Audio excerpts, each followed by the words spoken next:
Last Wednesday, the CBK maintained its benchmark lending rate at 6.25% despite market expectations of a rise to mitigate inflation and currency volatility.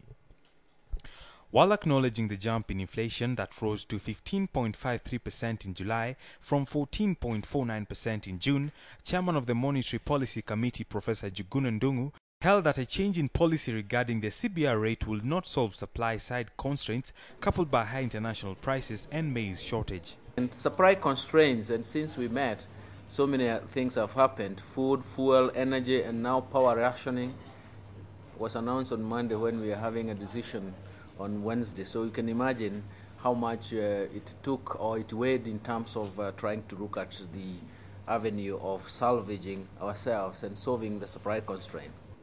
Professor Ndung'u highlighted the scheduled 3-hour power rationing on alternative days, targeting industrial sectors and the demand for food for victims of famine in parts of Kenya as factors that could further complicate the country's growth outlook. Power rationing that was concentrating on the industrial area, what does it again mean? We are going to get a drag again on the economy, isn't it? Because essentially, the supply constraint again is going to be exacerbated. The Monetary Policy Committee holds that while non-food and fuel inflation has risen to 6.5% in July from 5.6% in June, it remained within the acceptable 3 to 7% range. Monetary policy has been successful in terms of constraining the growth of broad money supply.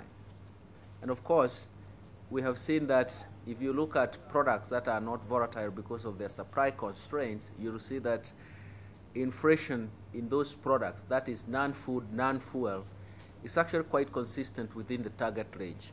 The CBK maintains that the 6.25% rate is tight enough to facilitate stable market reactions as policymakers say the tightening cycle they embarked on in March had the effect of limiting the growth of liquidity in the economy. However, despite all this, the shilling continues to plummet further and dropped past the 91 shilling to the dollar by the close of business on Monday. Boni Tunya, KTN Business Today.